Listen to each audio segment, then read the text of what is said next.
오늘 세 번째 시간인데요. 오늘 이제 처음으로 이제 늦게 오신 분들이 계셔가지고 어제 저녁하고 오늘 아침 걸 좀 정리를 하려고 그래요. 괜찮죠? 네. 어제 저녁은 그 전도서 1장, 2장을 보고 제목이 뭐였는지 기억하세요? 어제 저녁에 하나님 없이 쓸데없는 뭐죠? 의미 없는 인생. 그게 이제 제목이었어요. Meaningless Life Without God. 그게 제목이었는데 그냥 아주 쉽게 허물한 말, 그 헛되다 그 단어가 전도서에 몇 번 나온다고 그랬는지 기억하세요? 38번 나와요. 굉장히 많이 나와요. 38번. 귀 안 좋으시면 이쪽으로 오세요. 38번 나오는데 그래서 자칫 잘못 이제 전도서를 읽으면은 이게 기독교 허무주의라고 하는 학자들이 있습니다. 실제 그렇게 주장하는 사람들이 있는데 저는 아무리 이 책을 봐도 기독교 허무주의하고는 거리가 멀어요. 이게 굉장히 의미 있는 책이에요. 이 전도서가 오히려 굉장히 긍정적으로 인생을 얘기하고요. 허무하고는 굉장히 거리가 멀어요. 그래서 많은 분들이 오해하는 책인데 통계적으로 그 하나님이라는 히브리어 단어가 엘로힘인데 엘로힘이 전도서에 39번 나옵니다. 물론 이런 식으로 해석하는 건 좀 문제가 있을 수 있는데 하나님만 우리 인생에서 한 번 더 생각하면 인생 허무하지 않아요.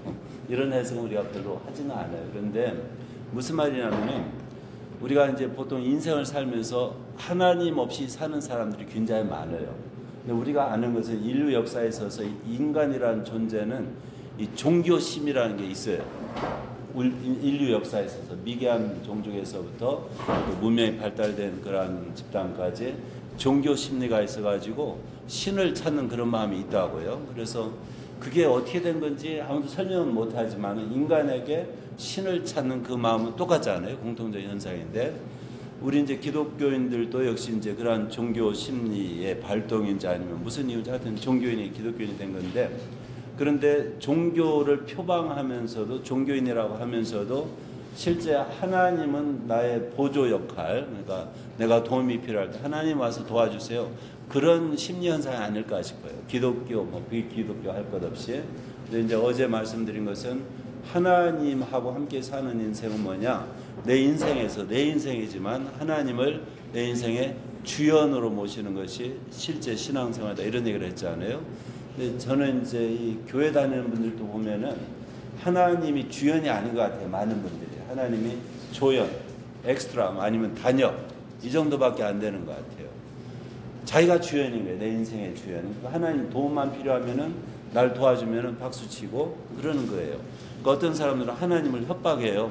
하나님, 나 지금 좋은 직장 찾는데 나 좋은 취직 안 시켜주면은 다음 주에 나 교회 안 나와. 알아서 해. 이렇게 나온다고요. 그리고 나 11조 안 해. 이렇게 협박을 해요. 하나님을.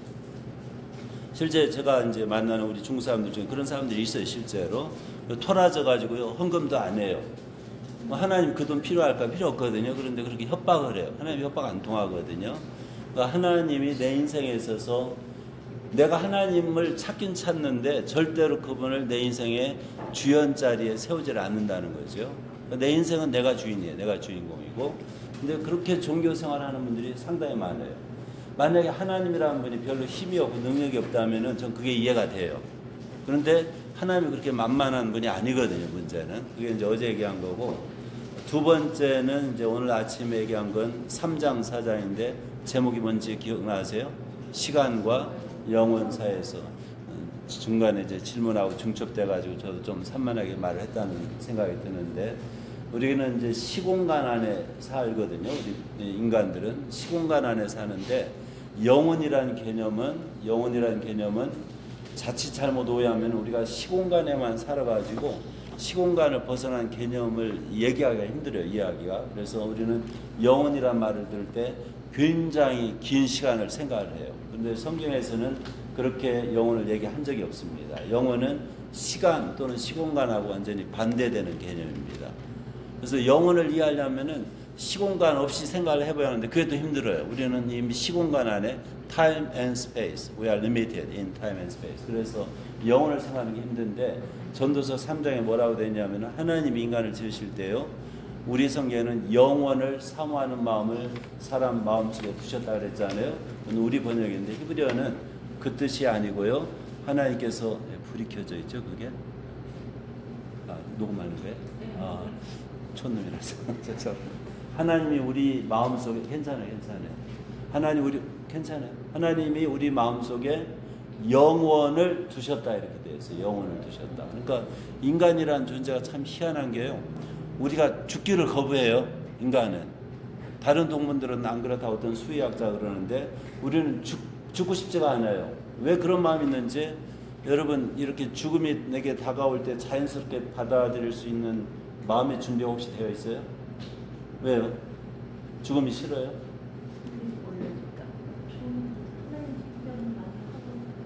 좀 좋네. 감사합니다. 그 죽음이 인간에게는 필수거든요. 죽음이. 그 죽는 언젠가 죽는 거 다 아시잖아요. 그거 아직 모르시는 분 계세요? 죽는 거 다 알거든요. 근데 어느 누구도 죽음을 환영하지는 않아요. 어느 누구도 죽음을 환영하지 않아요. 희한해요.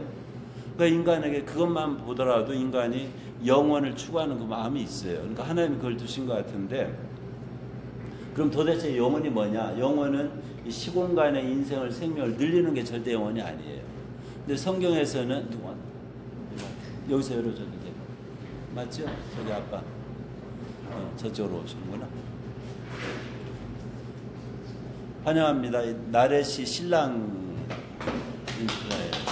왜 아까 안 들어오셨어요? 아까 들어오시지. 여기 자리 마련돼 있어요. 죄송합니다. 그래서 이 영혼이라는 것이 이제 하나님께 속한 거고 우리 피조물에게 속한 것이 아닌데 하나님이 성경의 기록은요 시공간 안에서 이루어진 것을 기록을 했어요. 또 하나님 우리 인간하고 소통하실 때 시공간에 있는 사람들이 이해하게끔 소통을 하세요. 아주 이상한 얘기는 안 하세요.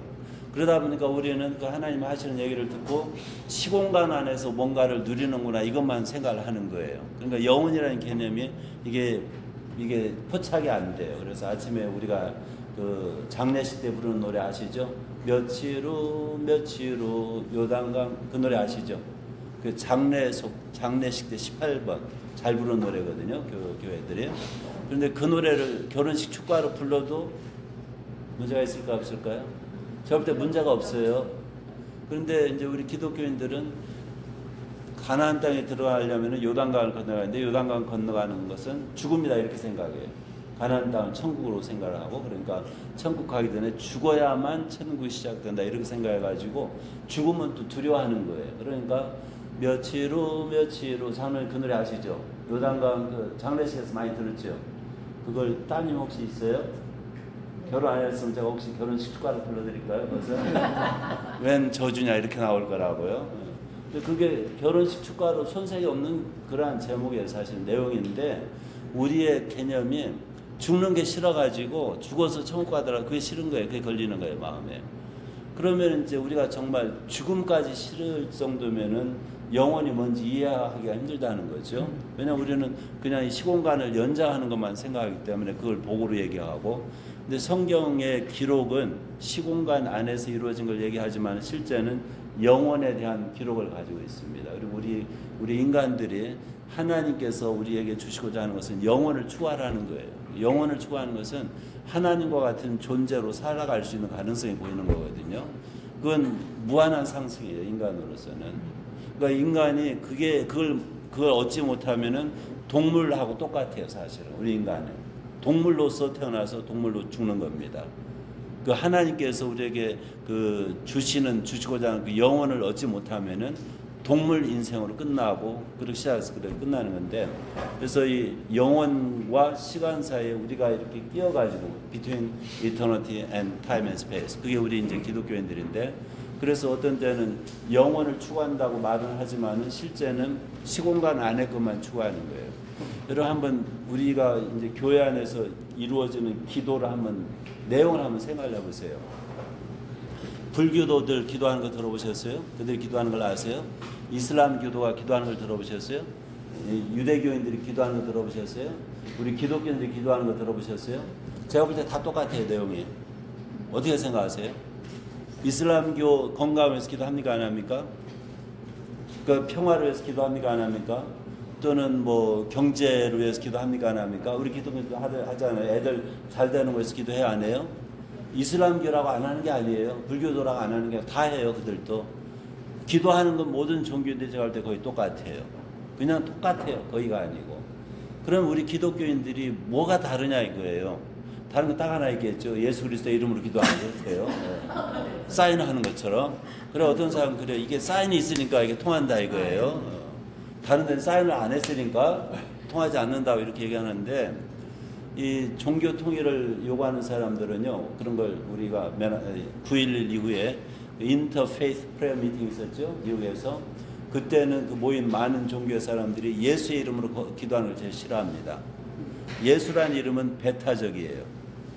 Very exclusive. 그래서 예수 그리스도라는 이름은 이 종교는 다른 것을 아예 껴주질 않아요. 무시해버리는 거예요. 그래서 이 기독교가 문제가 있는 종교예요. 굉장히 배타적인 종교예요. 오직 예수의 이름이에요. 그러니까 그네들은 종교를 연합하려면은 예수의 이름을 빼고 God, 하나님은 다 통해요. 알라는 God라는 뜻입니다. 그러니까 아랍어 성경에, 아랍어로 된 성경에 하나님을 뭐로 번역했는지 아십니까? 알라예요, 알라. 알라가 아랍어 하나님이란 말이에요. 그래서 아랍어를 하는 기독교인들도 하나님을 알라라고 불러요. 같은 이름을 써요. 그래서 이 God, 하나님이란 말은 모든 종교에 통해요. 모든 종교에 일반적으로. 그래서 하나님께 기도드리는 것은 문제가 없는데 예수 그리스도의 이름으로 기도한다? 이것은 문제가 되는 거죠. 근데 우리가 그냥 단순히 끝에 가서 예수 그리스도의 이름으로 기도한다 해가지고 그게 사인이, 효과 있는 사인이 되는 건 아니에요. 그것이. 또 예수님이 그런 뜻으로 그렇게 항상 언급해야 한다 이런 뜻으로 말씀하신 것도 아니고 언급 안 해도 돼요. 어쨌든 간에 우리 모든 종교인들이 기도하는 내용이 똑같은데 그게 추구하는 바가 뭐냐면은 시공간 안에서 우리가 누리고자 하는 겁니다. 그러면 이제 성경에서 얘기하고자 하는 거 진짜 복음하고 이게 안 맞는 거예요, 서로. 하나님은 이걸 주시려고 하는데 우리는 이걸 찾는 거예요. 그러니까 우리가 이제 종교인은 할 수 있어요. 기독교 노릇은 할 수 있는데 문제 하나님이 받으시는 기독교인이냐 이거예요.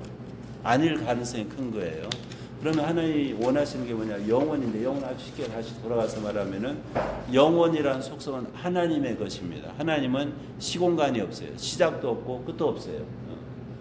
그런데 우리는 시작과 끝이 정해져 있어요. 우리 이 동물, 애니멀 라이프는. 근데 하나님이 그 자기의 영원한 그 속성을 우리 피조물에게 주시겠다는 거예요. 이건 대단한 거예요. 대단한 거예요. 그걸 누릴 수 있는데 그 누리는 길은 예수님밖에 없다는 건데 그래서 이제 시간하고 영원 또는 하나님의 우리 시간이라는 각도에서 우리는 이제 과거, 현재, 미래를 얘기하는데 성경을 보면요. 예언하고 미래사하고 역사하고 이게 혼동이 돼요. 이게 예언인지 역사인지 혼동이 돼요. 구약은 특별히 선지서를 보고 그것은 이해가 돼요. 뭐가 이해가 되냐면은 우리 인간은 과거가 있고 현재가 있고 미래가 있는데 하나님은 그런 게 없어요. 한꺼번에 다 보이는 거예요. 처음부터 끝까지. 시간을 만드신 분이기 때문에 시간 밖에 영혼이라는 자리에서 이걸 보면 한꺼번에 다 보이기 때문에 과거, 현재, 미래가 구분이 안 되는 거예요. 또 우리 말로 굳이 하자면 하나님은 영원한 현재밖에 없어요. 우리는 아까 제가 말씀드리기로 아침에 우리 인간에게는 엄밀한 의미에서 현재라는 건 없어요. 이해가 되세요? 현재라는 건 없어요. 지금 현재, right now. 그러면 오늘 12월 30일, 그 다음에 오후 2시 40분 다 되네요. 지금 40분 다 됐나 하는 순간 이게 막 넘어가 버려요. 몇으로 이렇게 깨면요. 현재라는 게 없어요, 사실은. 우리의 시간은 미래가 바로 과거로 넘어가는 거예요. 맞아요, 안 맞아요? 그러니까 우리 인간은 과거하고 미래밖에 없는데 과거는 항상 잊어버리게 되어 있고 미래는 몰라. 이게 우리 인간의 한계, 어마어마한 한계입니다. 근데 하나님은 과거도 없고 미래도 없고 오직 현재뿐이에요. 그러니까 모든 게 다 보이는 거예요. 그러니까 엄청난 처예요. 그분이 이제 영원에서 우리를 보시기 때문에 그게 가능한데 그러면은 우리가 인간으로 시공간에 살면서 그런 하나님의 시각으로 살 수 있느냐? 살 수 있어요. 그건 어떻게 되느냐? 예수를 믿어야만 되는 겁니다. 예수를 믿으면은 하나님이 당신의 자녀로 입양을 해요. 입양을 하고 그 순간부터 그 사람은 이미 이터널 라이프, 영생이 있는 거예요. 죽어서 시작하는 게 아니에요. 그러면은 우리 시각이 바뀌어요, 분명히. 그러니까 인생관이 완전히 달라져요. 그게 이제 영생을 추구하는 거고 영생을 얻는 건데 저는 인간으로 제가 선택해서 태어난 게 아니에요. 패시브, 당한 겁니다, 완전히. 그러니까 어느 날 태어난 거예요. 그리고는 그냥 그 수동적으로 살아오는데 하면서 이제 중간에 이제 과정에서 예수님을 만났어요. 그 예수님을 만나고 영세라는 개념을 성경을 통해서 배우게 됐는데 제가 하나 누리고 싶은 건 뭐냐면은 인생이 이 전도서에서 우리가 읽었지만 여러분 연령대에서는 우리 저기 이틈 빼놓고는 두 분 아마 우리 나래하고 신랑 되는 분 아마 이런 말 아직도 공감 안 할 수 있는데 다 험하다는 말에 공감이 되잖아요. 두 분 아직 공감이 안 되죠. 험하다는 게. 너무 그렇게 빨리 험하다고 하지 마세요. 예. 여기 전도서가 헛되고 그러잖아요. 그렇게 생각 안 하잖아요. 아직은. 헛돼요? 아들한테 한번 해보세요. 이트나 살아보니까 엄마가 살아보니까 헛되다. 뭐 사니? 이게 말이 안 되잖아요. 근데 우리가 여기에 기록에 공감하잖아요. 사실 살아보니까 헛되는 게 많잖아요. 어떻게 보면은. 그런데 전도서에서 어제도 얘기했지만 전도서 기자는 인생에 헛되다는 얘기를 실제 안 해요. 사실은 의미가 있다고 봐요. 근데 조건이 하나님이 내 인생에 껴들어야만 의미가 생기고 어떻게 껴들어야 그 주연의 그 각도로 그 주연의 역할로 껴들어야 하는데 그러면 우리는 영생을 지금부터 살 수 있다고 믿는 사람이에요. 하나님만 껴들어오면 주연으로. 근데 저는 솔직히 예수 믿고 너무 감사해요. 개인적으로. 저는 수지 맞은 사람이에요. 그러니까 내가 예수를 몰랐으면 내 인생을 어떻게 살았을까 상상이 안 되는 거예요. 예수님 믿게 된 게 너무 좋은 거예요. 그것도 제가 잘나서 아니고 어떻게 기회가 주어져 가지고 이제 복음을 들은 건데 어쨌든 하나님은 우리를 초대하시지만 하나님이 또 우리 안에 들어오시길 원하는데 우리에게 당신의 자녀의 신분으로 살기를 하나님께서 원하십니다. 그게 하나님이 계획하신 거예요. 근데 이제 여기까지 얘기했는데 이제 5장 6장 들어와서 문제가 생겨요.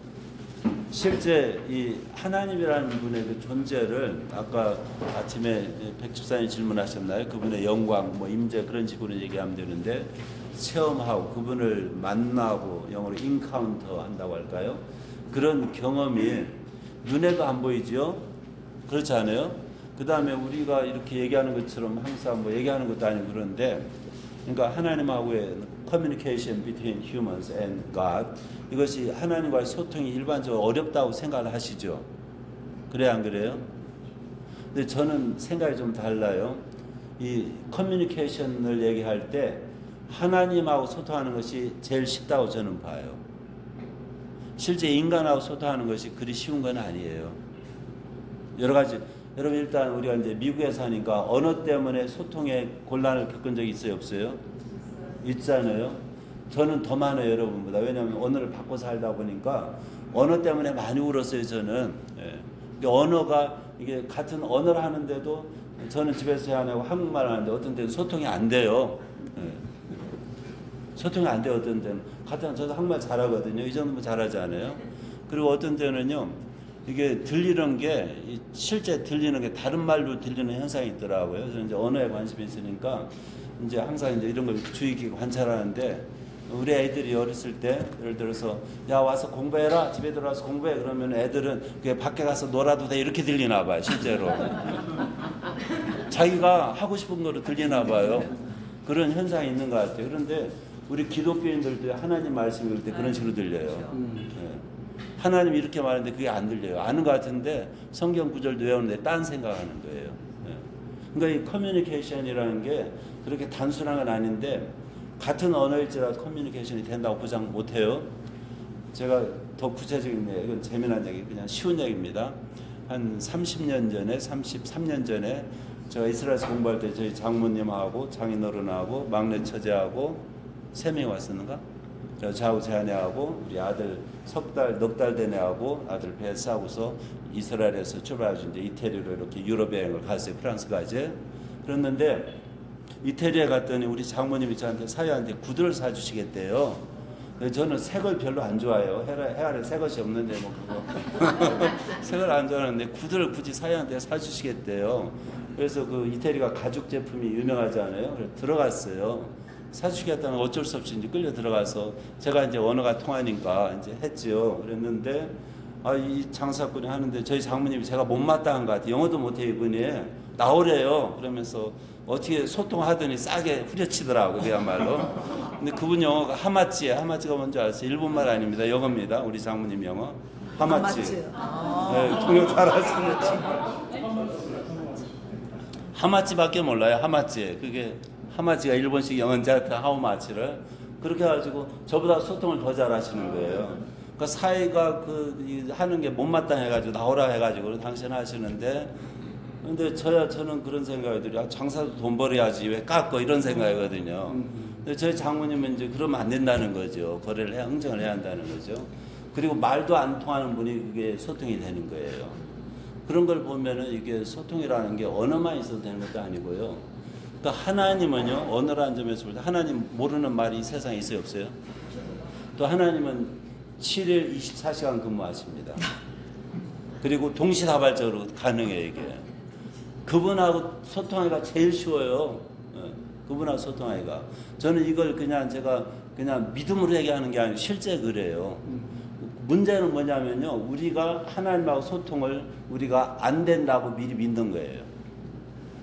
그건 뭐냐면은 이게 우리 생각이 굉장히 중요한데, 하나님이 우리는 하나님은 우리처럼 생각해요. 그래가지고 눈에 안 보이면은 소통이 돼야 한대요.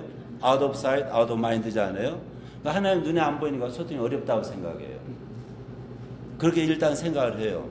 그리고 이제 어른들의 그 맹점이 있어요. 그 맹점이라고 그러죠. 어른들이 뭐냐면 언어를 배울 때 특별히 어른들은 아주 불쌍해요. 언어 배울 때 뭐라고 생각하냐면 이건 어렵다, 이건 쉽다, 지가 결정해버려요. 애들은요, 언어 배울 때 절대로 이건 어려운 거고 이건 쉽다 결정을 안 해요. 무슨 얘기인지 아십니까? 애들은 어려우니까 이건 천천히 배우겠다 이런 게 없어요. 그게 똑똑한 거예요. 그냥 막 흡수하는 거예요. 근데 어른들은 멍청하게 이건 어려해가지고 자기가 배척을 해버려요. 언어를 배울 때 보니까. 제가 대만에 가서 83년도에 사는데 공부하는데, 중국말을 공부하는데요, 애들이 문자 쓰는 거예요. 무슨 말인지 아십니까? 우리 한국에서 문자 쓴다는 건 무슨 말이에요? 한자 말들을 많이 알고 고사성을 알고 뭐 삼고초려가 뭔지 모르잖아요. 삼고초려 알면은 삼고초려가 뭔지 아시잖아요. 그러니까 아버지 어머니는 아시고 딸은 모르잖아요. 그래서 이게 삼고초려 그 문자 쓴다 그러잖아요. 근데 대만에 갔더니 어린애들이 문자를 쓰는 거예요. 기가 막힌, 다 한문이니까 그게 중국말이에요. 그러니까 저는 이게 애들이라고 애들 말 따로 가르칠 필요가 없다 이 생각이 나더라고요. 그러니까 우리 어른들은 언어를 배울 때 자기가 배척을 해요. 난 이거 어려우니까 안 배우겠다고. 하나님하고 소통하는 건요, 애들 같은 마음으로 하면 돼요. 어린애들은 애기 키우시지만 더 어렸을 때 배가 고파요. 밤에 아파요. 그럼 어떻게 해요? 울지요. 혹시 애가 어렸을 때 1살도 안 되고 어렸을 때 지금 1시인데 우리 엄마 아빠 피곤하신데 지금 깨면 안 되지, 내가 좀 참자 이래요? 그럼 애가 아니에요. 그 사람이 아니에요. 그 위험해요. 그런 애 키우기는. 그러면 안 되는, 애는 그냥 자기가 하고 싶을 때 하는 거예요. 하나님하고 소통하는 것도 우리가 그런 마음만 있으면 소통이 됩니다. 하나님하고 소통 그런 마음만 있으면 돼요. 무슨 방법도 절차도 없어요. 그러니까 우리가 마음 먹기 나름인데, 그러니까 저 같은 경우는요, 이제 어렸을 때 성경을 접촉하기 시작했는데 이 성경이 너무 재밌는 게 이 성경에서 하나님이 보이는 거예요. 어쨌든 어떤 분인지. 그리고 또 그분이 재미나요. 참 재밌는 분이에요. 그래서 계속 성경 읽고서 이제 지금까지 성경으로 이제 이렇게 직업을 가지고 있는 건데, 그러면서 이제 하나님을 알게 되는 거고. 그러니까 사람들마다 다 방법이 있는데 원하신다면은 하나님은 대답해 주십니다.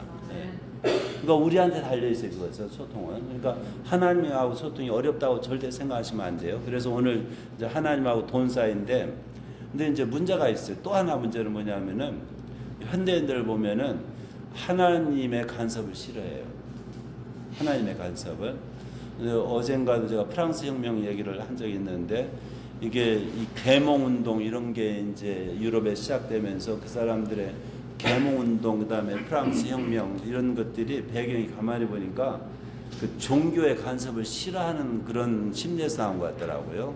그런 러시아 혁명도 조금 비슷하죠. 그는 정부가, 러시아 제정 러시아가 기독교를 그 러시안 오토독스를 이용해 가지고 그 종교하고 그 정치인들을 합세해 가지고 백성들을 괴롭히니까 백성들이 이제 들고 일어나는 그런 것으로 이제 공산주의 혁명으로 이렇게 나오는 것 같은데, 근데 이 사람들은 책임을 그걸 하나님께 돌리는 거예요. 종교인들이 잘못한 것을. 그래서 하나님으로부터 해방되고 싶은 마음이 사람들에게 있는 것 같아요. 그게 시편 2편에 기록이 되어 있습니다. 하나님으로부터 해방되고 싶은 마음. 근데 하나님이 누군지 잘 모르면요, 하나님을 이용해가지고 종교인들, 성직자들이 사람들 통제하고 권력을 하고 돈을 착착 오르는 건데, 그러면 그 사람들 생각이 맞아요. 종교에서 해방돼야만 해요.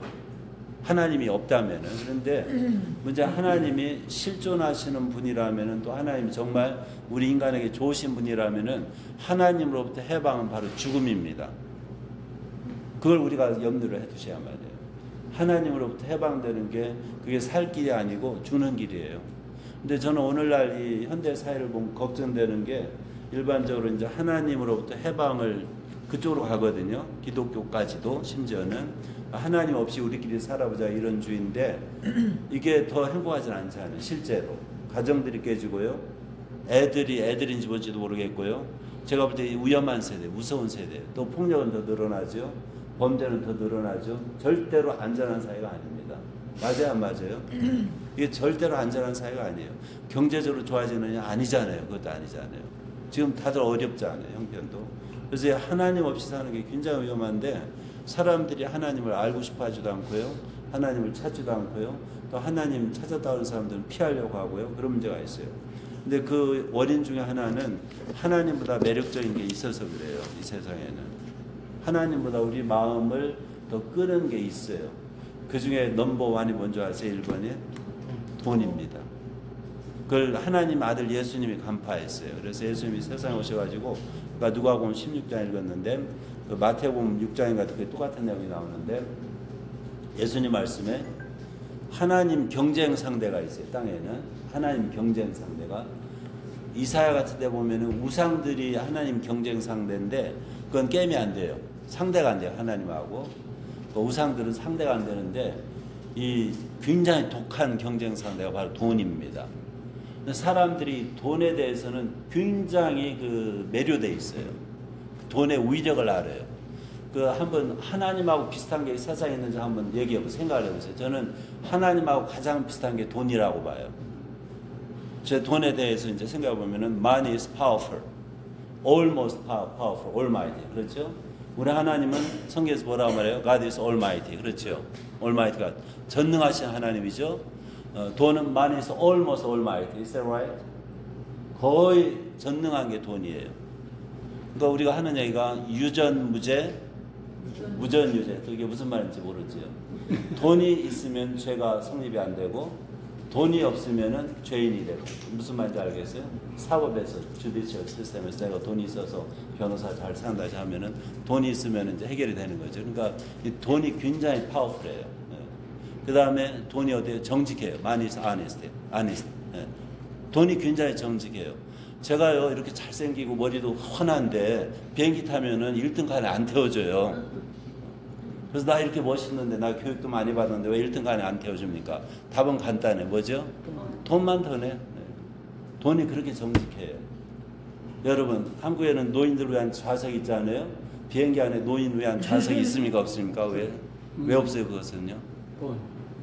저기 좀 얘기 좀 하세요. 저도 노인이 돼가니까. 예. 그러니까 1등 간 좀 노인들한테 양보합시다. 그걸 하시라고요. 얼마나 좋아요? 근데 돈이 그렇게 정직해요. 돈은 진짜 정직하지 않아요. 돈처럼 정직한 게 드물어요. 하나님도 얼마나 right, honest 합니까? 그런 식으로 이렇게 리스트를 만들어 보면요, 돈이 하나님하고 여러 가지로 비슷해요. 돈은 사람들을 매료시켜요. 하나님도 알면 하나님도 사람을 매료시키는 힘이 있거든요. 돈이 굉장히 attractive. 하나님도 attractive 합니다. 하나님 알면. 그래서 돈에 대해 알면 알수록 돈의 가치가 대단한 거죠. 돈이 사람들에게 파워를 줘요. 하나님이 있으면 우리가 능력이 생겨요. 돈이 있으면 지식도 그 밑에서 꿇고요. 다 꿇어요. 별 볼 일 없어요. 권력도 심지어 돈 밑에서 꾸는 것 같아요. 실제 나라 움직이는 게 경제인들인지 정치인들인지 헷갈려요. 누구일 것 같아요? 한국에서? 경제인들이 움직여요? 정치인들이 움직여요? 혹시 잘 아시면. 어떻게 생각하세요? 미국은 누가 움직이는 거예요? 네? 누가 경제 돈 있는 사람들이 움직여요? 아니면 권력자들이 움직여요? 그래요. 돈이 무서워요. 돈이 대단한 건데, 그러니까 이 돈이라고 하는 대단한 것이기 때문에 사람들이 돈하고 특별히 안 믿는 사람도 고민 안 해요. 예수 믿는 사람들이 고민이 뭐냐면 they are stuck between God and money. 돈하고 하나님 사이에 끼어가지고요 갈 바를 모르는 거예요. 이게 우리 불쌍한 기독교인들이에요. 안 믿는 사람들은 속 편해요. 이미 결정됐어요. 난 돈 따라가리라 해요. 예. 근데 우리는 하나님도 좋은 것 같고 돈도 좋고요. 그러니까 갈 바를 모르고 그냥 그 두 사이에서 왔다 갔다 하는 거예요. 중국 사람들이요 구호가 있어요. 중국 공산당 향전주 무슨 말 샹첸조 이렇게 중국말로 하는데 앞을 향하여서 달려라 이 말이에요. 이 공산당 구호래요. 근데 그 사람들이 그걸 뭐라고 해석하는 줄 아세요? 돈을 향해서 달려라. 발음이 똑같아요. 그러니까 정부에서 공산당 정부에서 구호는 앞을 향해서 우리 전진하자 그러는데 백성들은 돈을 향해서 전진하자. 발음 똑같거든요. 그게 그렇게 얘기를 하는 거예요. 그 사람은 그렇게 또 믿는 거예요. 그러니까 돈의 그 위력이라는 것은 대단해가지고 우리 기독교인들은요 어떤 의미에서 굉장히 불쌍한 사람들이에요. 굉장히 여기 골프를 싱글을 치신대요. 참고하세요. 우리 집사님께서 골프를 싱글 치시는 분이 여기 계세요. 근데 저는 골프를 모르니까 생각을 해봐요. 얘기를 들었으니까 싱글이 뭔지 저도 몇 년 전에 배웠어요. 그 날씨 좋은 주일날 고민이 안 될까 이런 생각을 해봐요. 마음은 골프장에 있고 몸은 집사니까 여기 예배당에 있어야 하고 고민이 안 되셨어요? 이제 그런 분들을 위해서 이제 교회가 큰 교회는 다 제도가 있어요. 아침 7시 예배 그리고 트렁크에 이제 골프채 가지고 와서 예배 빨리 하나님께 인사는 하잖아요. 도장 찍어야 하잖아요. 축도 딱 끝나면은 차 몰고 골프장을 가면 되잖아요. 그러니까 자기가 좋아하는 거 있으면은 기독교인들은 거기서부터 고민을 하는 거예요. 그러니까 돈은 모든 사람의 관심사인데 기독교인처럼 불쌍한 사람이 드물어요. 사실은 돈하고 하나님 사이에서 갈팡질팡하는 거예요. 돈도 좋고 하나님도 좋은 거예요. 그러니까 이제 가장 좋은 방법이 하나님을 이용해서 돈을 버는 거. 돈을 이용해서 하나님을 섬기는 게 아니고요. 하나님을 이용해서 돈을 버는 거. 이게 관심으로 가는 거예요. 희한하죠? 그러면 이제 예수님 말씀은 그건 하나님 못 섬긴다는 거예요. 예수는 아주 그냥 결론적으로 그런 말씀하세요. 하나님을 섬기는 사람은 돈을 못 섬기고 돈을 섬기면 하나님 못 섬긴다. 둘 중에 하나 양자택일이 돼요. 그렇게 택해야 하는데 그 말씀이 이제 오늘 5장에서 여기에 보면은 처음에는 이제 하나님 섬기는 것에 대해서 나와요. 하나님 섬기는 것에 대해서 5장으로 돌아가실까요? 조금 해석이 필요한데 5장 1절에 너는 하나님의 집에 들어갈 때 내 발을 삼갈지어다. 가까이 말씀을 듣는 것이 우매한 자들이 재물 드리는 것보다 나으니 그들은 악을 행하면서도 깨닫지 못함이니라.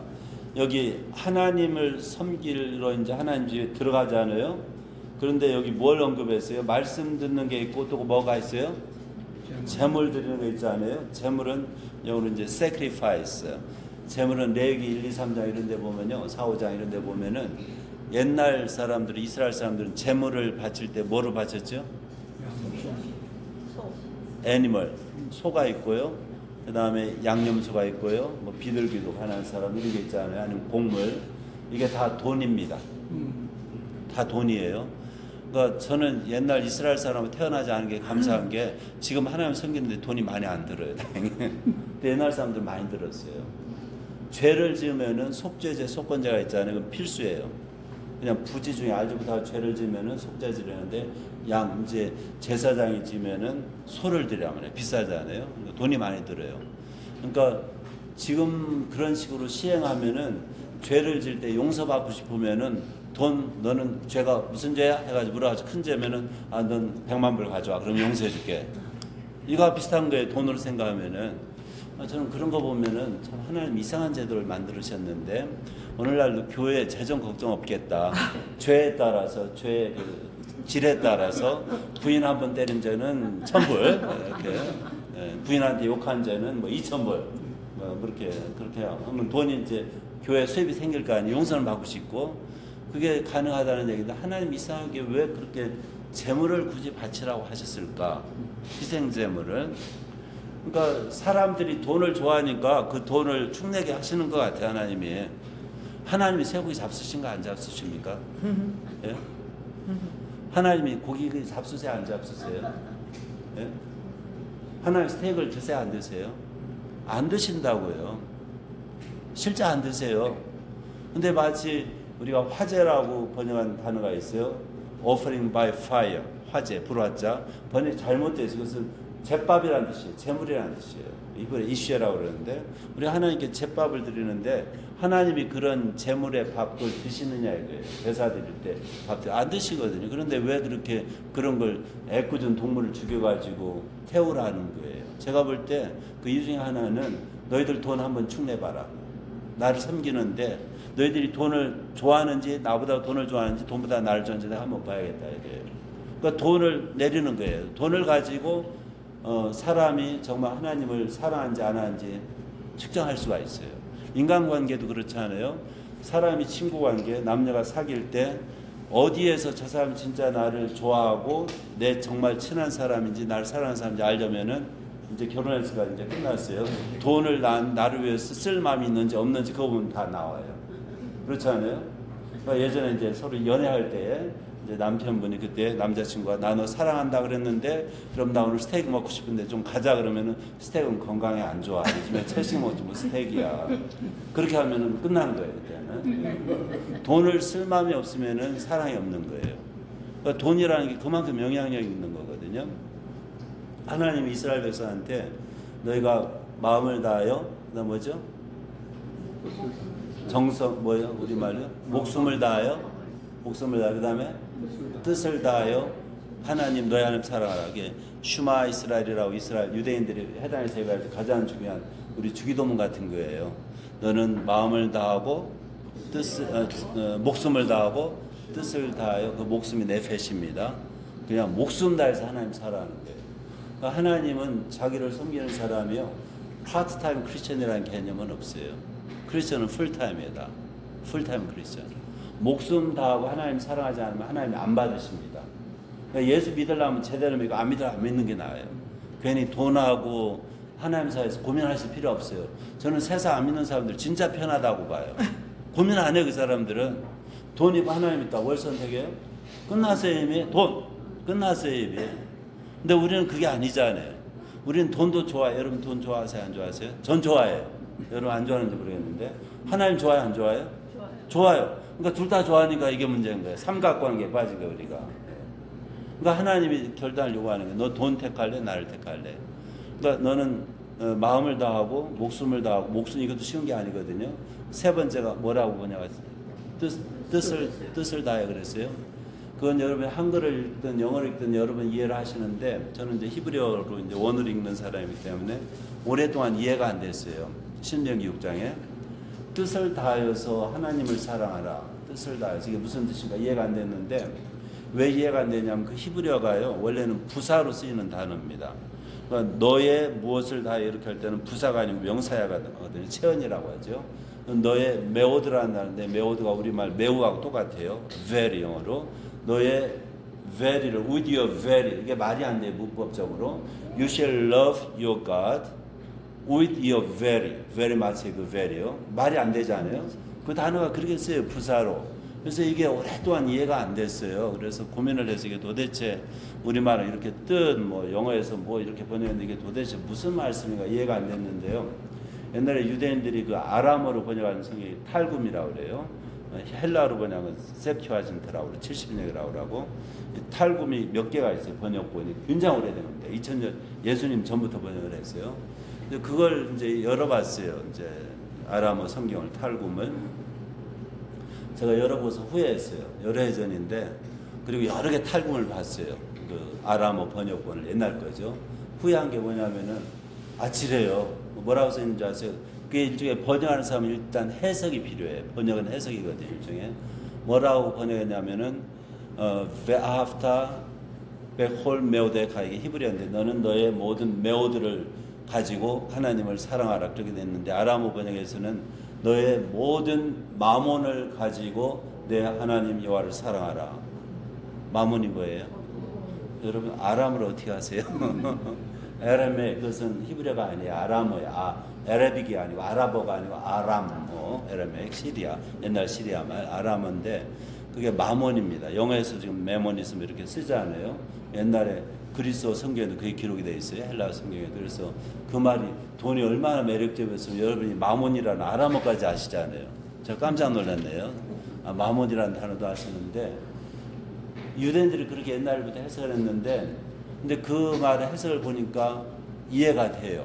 잠언 3장에 너는 내 소출을 가지고 하나님을 사랑하라. 이게 있어요. 섬겨라고요. 하나님께서 이 사람들을 이스라엘 백성들 또 우리들을 시험하시는데 얘가 나를 사랑한다고 말하는데 돈을 내려놓을 마음이 있을까? 이걸 보시는 거예요. 그러니까 사랑한다고 말하면서 돈을 내려놓을 마음이 없으면은 사랑이 아니에요? 예? 사랑이 아니에요. 사랑이 아니에요. 그것은 사랑한다고 하면서 수고할 마음이 없으면 그건 사랑이 아니에요. 사랑에는요 진정한 사랑은 수고가 따라요. 엄마가 아이를 사랑하니까 애가 어느 밤새 깨도 애가 밤에 가끔 깨 안 깨요? 두 분? 예? 그러면 어떻게 해요? 반응이? 누가 일어나요? 둘 다 일어나요? 엄마 아빠 둘 다 일어나요? 그리고 귀찮다고 해서 이놈의 자식아 좀 자라 그래? 아니면 뭐라고요? 엄마가 일어나서 엄마 아빠가 피곤한데 그래 엄마가 일어나서 아빠를 껴요. 그 엄마 아빠가 애들 일어나면 애기들 깽이들 일어나면은 그 수고 밤에 수고 하잖아요. 사랑이 없으면 안 해요. 사랑이 있으니까 하는 거예요. 사랑 수고가 따르고요. 사랑은 재물도 내려놓습니다. 진정한 사랑은 하나님이 그걸 말씀하시는 거예요. 네가 날 사랑해? 그럼 내 돈 가지고 날 사랑을 한번 증명해봐라 이거예요. 그 말씀 보니까 좀 부담이 되는 거예요 사실은. 그러니까 그걸 제가 아람어 성경 읽는 게 후회가 되더라고요. 근데 후회되는 일은요, 부담이 되는 것은 혼자 앉는 것보다 떠앉는 게 나아서 여러분이 알려드리는 거예요. 하나님 사랑하는 걸 보여주시려면 돈 가지고 보여주셔야 됩니다. 그래서 저는요, 제가 부자 안 된 게 너무 감사해요. 부자는 감당할 능력이 없을 것 같아요. 그걸 가지고 어떻게 하나님을 사랑하는 데서 힘들 것 같아요. 능력별로 주신 것 같아요. 부자 되는 게 죄가 아니에요. 그런데 그걸 잘 활용하는 쉽지가 않잖아요. 그래서 이 하나님께서 돈을 가지고 날 사랑하라. 이것을 제사 제도를 통해서든 또는 그런 슈마 이스라엘아 들으라. 그 말씀인데 그런 걸 통해서 해결하시는데 여기 하나님 섬기는 얘기를 하는데요. 그럼 인간이 왜 하나님을 섬겨야 하느냐? 물론 우리의 이득을 위해서 하는데 많은 사람들이 그걸 잘 몰라요. 하나님 섬기면 여러 가지 얘기 되는데 하나님 많은 설명 안 하시지만 어쨌든 여기 하나님 섬기는 것은 우리를 위한 겁니다. 하나님을 위한 건 사실은 제가 볼 때 없어요. 그 5장 2절에 보시면은 하나님 앞에서 함부로 입을 열지 말며 급한 마음으로 말을 내지 말라. 하나님은 하늘에 계시고 너는 땅에 있음이니라. 그런즉 마땅히 말을 적게 할 것이니라. 이것은 조금 생각할 게 뭐냐면은 우리가 하나님께 기도라는 것을 많이 하는데요. 여러분 기도하시는 내용을 기억을 하세요? 예? 여러분 기도하시는 내용을 저는 이제 기도에 대해서 가끔 그런 생각이에요. 우리가 주문 외우듯이 기도하는 게 아닌가 이런 생각이 들어요. 주문 스펠 주문 외우듯이 기도하는 것이 아닌가 생각을 해보는데 여기 와서 얘기 들어보니까 이민 문제 때문에 어려워하는 분들이 계시잖아요 주변에. 근데 미국 상원의원을 알면은 그런 길이 금방 풀린다면서요. 뭐 육사 가는데 웨스트포인트 가는데도 상원의원이 추천해주면 된다면서요. 맞아요? 들어보셨어요? 여기 상원의원 뭐 힘이 대단하다 그러네요. 그래서 안 풀리는 문제가 있으면 상원의원 친구 하나로 두면은 그 사람이 해주면 이민 문제도 해결되고 그런 얘기를 언뜻 누가 그런 얘기를 하는 걸 여기 미국에 와서 들었는데 근데 내가 여기 와서 이제 상원의원을 알게 됐다고 그래요. 저희 중학생들 중에 불법자들이 참 많아요. 상원의원을 알아가지고 찾아갔어요. 나 지금 이민 문제가 있는데 좀 도와달라고 몇 번을 찾아갔어요. 근데 그 사람이 불법자고 아무리 친구라지만 도와주고 싶은 마음이 없는데 간청을 하니까 이제 도와줄 마음이 생겼어요. 그래가지고 제가 이제 상황도 되고 그래가지고 전화를 그 친구한테 해서 뭐 중국 사람은 너 와라 언제 네가 부탁한 거 내가 들어주겠다 그랬어요. 그런데 이 중국 사람이 제가 열심히 부탁했는데 내가 무슨 부탁을 했지 이렇게 하면은 그 상원의원이 들어줄까 안 들어줄까요? 얼마나 기분이 나쁘겠어요. 근데 우리는 하나님 앞에 기도할 때 혹시 허무한 말을 남발하는 경우가 있지 않은가 싶어요. 그리고 정작 하나님께서 그래 네 기도 내가 들어주면 하면은 무슨 기도했는지도 모르는 경향이 있지 않은가 싶어요. 그러니까 여기 이런 말은 하나님 앞에서 함부로 입을 열지 말며 급한 마음으로 말을 내지 말라. 하나님은 하늘에 계시고 너는 땅에 있다. 그리고 하나님하고 소통할 때요. 저는 그래 진지할 필요가 있어요. 하나님 앞에서. 하나님 앞에서. 근데 하나님 앞에서 진지한 게 저는 개인적으로 여러 가지 형태의 기도를 해봤는데 예전에 이스라엘에서 유학 생활하면서요. 제가 별 기도를 다 해봤어요. 어떤 날 협박도 했어요. 협박은 아주 간단해. 전에도 한번 교회에서 나눈 적이 있는데 제가 이스라엘 갔을 때 돈도 없으니까 석사 계획도 없는데 선생님들이 억지로 해가지고 석사 1년 반 만에 하여튼 빨리 마쳤어요. 은혜로. 그리고 이제 박사하라고 또 우리 선생님 중에 한 사람이 새벽 2시까지 저를 조르는 거예요. 이브리다에서 박사하라고. 근데 사회 문제가 그 PhD 캐디데이트 문제잖아요. 모든 거 논문 빼는 거 다 마친 사람. 저도 그런 꼴 될까봐 싫어가지고 무서워서 안 하려고 그러는데 그 선생님이 새벽 2시까지 안 떠나고 저더러 박사하게 하라는 거예요. 종용하는 거예요. 그래서 귀찮아가지고 가시라고 내가 기도할 테니까 일주일 제가 제 입에서 일주일 동안 기도해볼 거예요. 기도해보겠습니다. 그 말 안 하겠다는 소리하고 똑같습니다. 거의 그런 줄 아세요.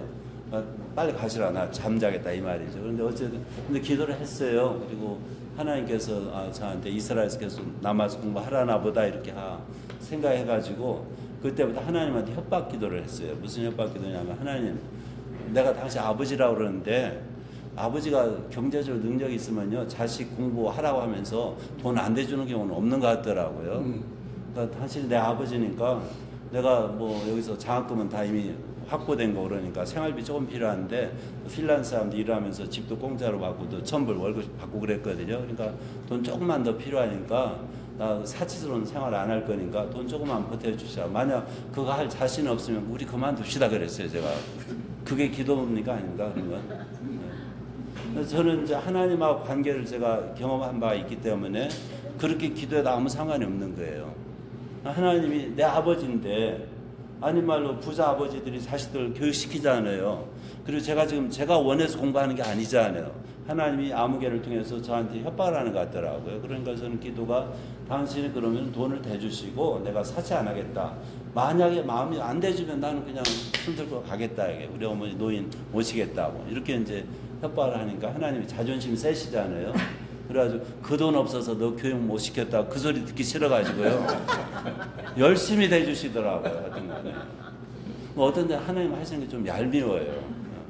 하나님 어떤 때는 뭘 공급해 주시는 것도 이 만나가 뭔지 아세요? 저는 만나 생각하면 하나님 좀 얄미워요.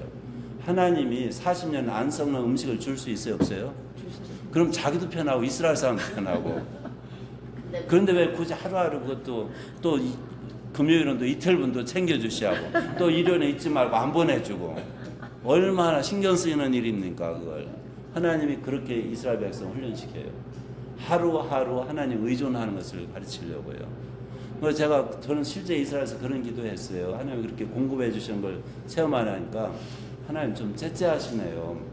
하나님 한 달분 저한테 미리 주시면 안 됩니까? 왜 하루하루 이렇게 공급해 주십니까? 좀 째째하지 않습니까? 이렇게 기도했어요 실제. 근데 그분이 화 안 내더라고요. 뺨대가 안 맞았어요. 네. 그러니까 하나님이 소통할 수 있고 실제 인간하고 인간 사이 이상으로 그분하고 삶을 누릴 수가 있어요. 하나님 진짜 살아계신 게 저는 부인을 못하는 거예요. 그러니까 하나님은 정말 살아계시구나. 그래서 내가 부인을 못하는데 그런데 하나님과 소통할 때는 기도를 통해서 뭐를 통해서든 진지할 필요가 있어요. 그냥 주문 외우는 식으로 기도하면 안 된다 이거예요. 진지할 필요가 있어요. 그 다음에 4절에 이제 돈에 관한 문제예요. 서원한 거에 대해서 얘기하잖아요. 서원, 뭐 재물 서원도 얘기할 수 있고, 뭐 여러 가지 생각. 하나님 앞에 또 말하는 것도 6절에 또 나오고요. 그 다음에 뭐 생각 여러 가지 나오는데, 그 다음에 쭉 가면 또 9절에요. 소산물에 대해서 이제 모든 사람의 소산물. 그 다음에 이제 10절부터 본격적으로 돈에 대해서 나옵니다. 그래서 돈에 대해서 읽어볼게요. 10절, 5장 10절에 은을 다 같이 은을 사랑하는 자는 은으로 만족하지 못하고 풍요를 사랑하는 자는 소득으로 만족하지 아니하나니 이것도 헛되도다. 히브리어로는요, 현대어든 성경에서든요, 돈이라는 것을 표현한 말 중에 하나가 은입니다. 캐셉이라고 그래요. 캐셉. 그래서 현대 히브리어에서도 캐셉이 돈이라는 뜻도 있고 실버, 은이라는 뜻이 있어요. money, silver.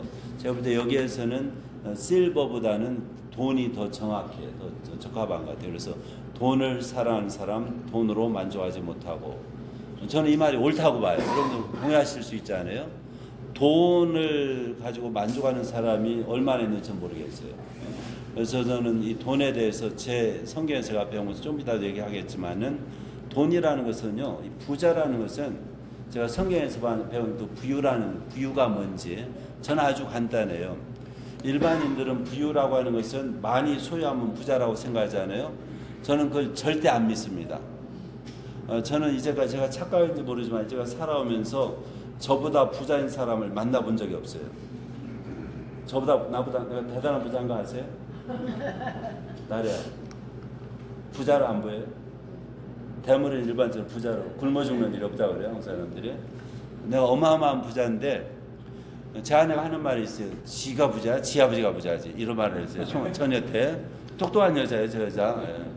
그 남자 어떤 부잣집 무궁화 세탁소 그런 얘기 해도 되는지 모르겠는데 무궁화 세탁 비누에 뭐예요? 세탁 비누 사장 아들인지 뭔지 중매가 들어왔대요. 거절했대요. 그런데 지가 부자야? 지 아버지가 부자지? 이렇게 하는데 제가 그랬어요. 당신 참 잘했다고. 그 사람하고 결혼했으면 세탁 전 못 사고 세탁 비누로 열심히 세탁했을 거라고 세탁판에다가 이렇게 얘기를 한 적이 있는데 부자라는 것은 성경에서 보니까 제가 성경에서 배운 것은 아주 간단해요. 내가 가진 거 만족하면 부자예요. 네. 저는 주변에 보면은 없다 하는 소리를 많이 들어요. 그러니까 나보다 부자를 제가 찾아본 적이 없어요, 이제까지. 세상에 없어요. 저는 제가 알기로는 제가 제일 부자예요. 또 아버지가 부자면 사실 자동으로 부자잖아요. 우리 아버지 대단한 부자인 거 아십니까? 네. 그러니까 저는 부자인 거예요. 그러니까 이 부자라는 개념은 상당히 상대적이에요. 절대로 내가 얼마나 소유한 것이 그게 부자가 아니에요. 그래서 제가 가끔 하는 얘기가 저도 깜짝 놀랐는데 홍콩에 어떤 중국 목사님 얘기하는데 어마어마한 부자가 있어요. 파나마 그 운하 있잖아요. 그 콜론이 있고 파나마 시티가 있는데 콜론이 대서양 쪽, 파나마 시티가 태평양 쪽입니다. 콜론에 가봤고 파나마 시티에 가봤는데 콜론에 어떤 홍콩의 부자가 그 뭐라 그러죠? 피어, 부두가 있더라고요. 이제 파나마 시티는 최근에 중국 사람들이 샀다는 하여튼 어마어마한 부자래요. 그런 종류의 부자 같은 어떤 홍콩 사람이 우리말로 변기가 황금으로 된 변기를 쓴 사람이 있대요. 실제 있었던 얘기라고 그러네요. 여러 해 전에. 근데 그 사람이 그 투자를 잘못해가지고 액수는 제가 모르니까 잊어버리니까 몇십억을 잃었는지 돈을 손해봤대요. 그리고 남은 돈이 어마어마하게 더 많아요. 근데 그 양반이 그 투자를 실패해가지고 돈을 많이 잃어가지고 그 높은 아파트에서 투신 자살했대요. 남은 돈이 어마어마하게 많은데, 그러니까 사람이 그런 얘기를 듣고서 참 사람이 너무 어리석다. 그러니까 이게 성경에 보면요, 이 돈이라는 것을 히브리어 표현할 때 눈하고 연관시켜요. 그래서 눈이 좋은 사람은 관대한 사람이에요, 성경에서. 마태복음 6장 22절, 23절. 히브리어 수고입니다. 눈이 좋다 하면은 관대한 사람이고, 눈이 나쁜 것은 인색한 사람이에요. 그러니까 자문에 보면은 눈이 나쁜 사람의 그 초대는 받지 말래요. 오늘 저희 윤 집사님 밥을 안 먹는 거였는데 안경 쓰셨네, 이제 보니까 2개씩이 나요. 그래서 눈이 나쁜 사람 밥을 먹으면 안 돼요. 자문에 그렇게 나와요. 근데 그 이제 수건데 눈이 나쁘다는 것은 그 인색하다는 거, 인색하다는 뜻이죠. 관대하지 못하고. 그래서 눈을 가지고 표현해요. 그래서 여기 이제 전도서 3회 이런 데 나오는데 재물이 많은 것은 눈으로 보는 거 외에 뭐냐 이거예요. 숫자지, it's only number. 숫자지, 눈으로 보는 거 외에 뭐가 족하게 있느냐. 이런 식으로 돈에 대한 얘기를 성경이 굉장히 많이 합니다. 그래서 이 돈에 대해 생각할 때 저는 가난하게 살았기 때문에 어렸을 때 가난한 게 지긋지긋해요. 그런데 성경 읽고 나서 깨달은 게 부자로 살 수 있구나 이걸 해가지고 부자 된 게 얼마나 고마운지 몰라요. 그래서 부자로 사시기 바랍니다. 저보다 부자 있으면 나와보세요. 없잖아요. 아무도 손 안 들잖아요. 그렇게 성경에서 이 부유에 대해서 얘기를 하는데 여기 재물에 대해서 얘기하는데 사람들이 이제 어제 얘기한 것처럼 첫 번째 관찰이 세상 사람들 인생사를 관찰해 보니까 또 경험으로 그 얘기를 하잖아요. 그러니까 은으로 만족하는 사람 없다 이거예요. 은을 사랑해도. 그 다음에 자기 풍요를 사랑하는 자는 그 소득으로 만족하지 않는다. 그 다음에 11절 너무 재미난 말씀이에요. 5장 11절 다 같이 재산이 많아지면 먹는 자들도 많아지나니 그 소유주는 눈으로 보는 것 외에 무엇입니까? 설명 안 해도 되죠? 너무 재미난 말이에요. 이것은 너무 재미난 말이에요. 그 다음에 근데 이제 돈 있는 분들 대기업가들은 그 사람들이 필요해요. 공헌하는 게 많은데 많은 식구들을 먹여 살리잖아요. 참 중요한 거. 많은 분들이 이제 오해하는 게 있어요. 저도 어렸을 때 그런 오해를 했는데 저는 어렸을 때 부자를 싫어했어요. 왜 싫어했는지 아세요? 우리가 가난하니까. 그러니까 저는 그래 이제 깨달으니까 성경을 보면서 깨달으니까 부자 싫어하는 사람은 공산당에 가입하면 돼요. 딱 맞아요. 프롤레타리아, 뭐 브로자 이렇게 나눠가지고 부자를 싫어할 이유가 없거든요. 부자가 죄가 아니거든요. 하나님 나라 부자도 필요하고 가난한 사람도 필요한데 여기에 보시면은 이 재산이 많아지면 먹는 자, 그러니까 내가 도와줘야 할 베풀 손길이 참 많아지는 거예요. 그러니까 그런 손도 굉장히 중요해요. 소유주는 눈으로 보는 것에 무엇이 유익하랴. 맞는 말이잖아요. 숫자만 늘어나고요. 그렇다고 뭐 어마어마한 부자라고 새끼 먹지 않고 30끼 먹는 것도 아니고요. 침대를 한꺼번에 2개를 펴놓고 사는 것도 아니고요. 자동차 한꺼번에 3대 몰고 가는 것도 아니고요. 그러니까 이게 눈으로 보는 거에 뭐가 유익하냐 이거죠. 질문이 너무 좋아요. 그 다음에 이제 잠자는 거에 대해서 얘기하고요. 그 다음에 이런 13절에 곧 소유주가 재물을 자기에게 해가 되도록 소유하는 것이라. 내가 재물을 지켜가지고 내게 해가 될 수가 있잖아요. 그럼 안 좋지요. 그 스페인 바르셀로나 나갔는데 중국 학생이에요. 여자 자매인데 남편이 스페인 사람이에요. 백인. 한 번은 저더러 식사 초대를 하겠다고 저희 내외를 초대했어요. 그래서 그 사람 남편 보트가 있는 데로 갔어요.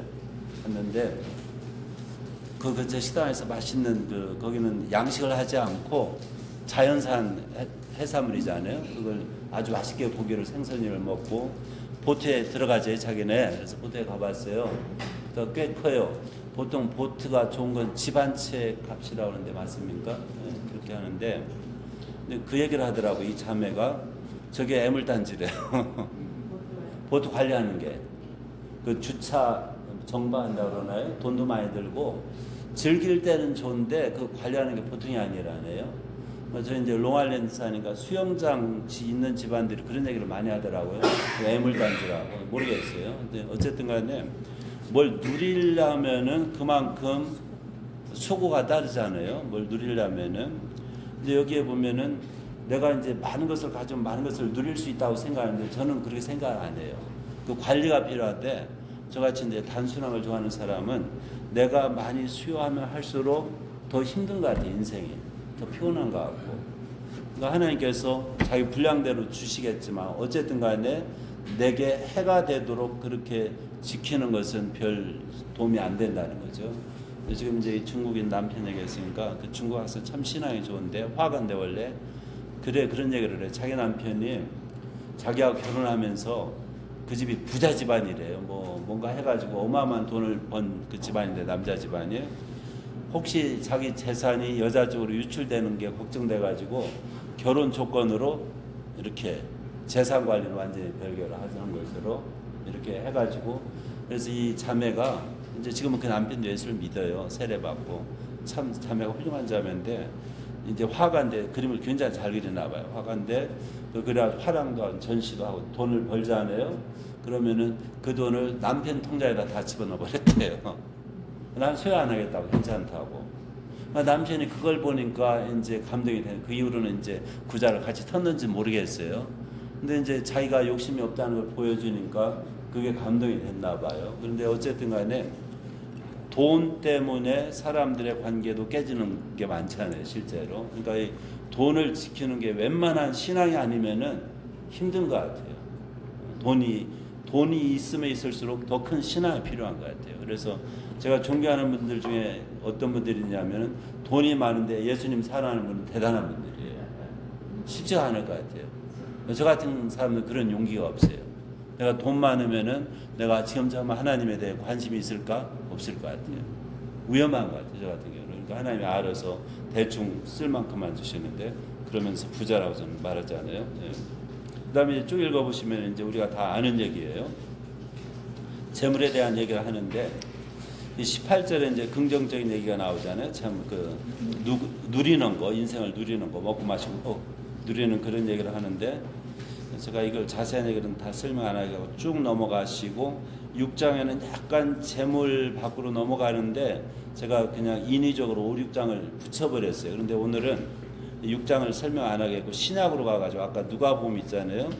누가복음 다 설명 안 하고 이 비유가 굉장히 어려운 비유인데 9절부터 한번 보실게요. 9절부터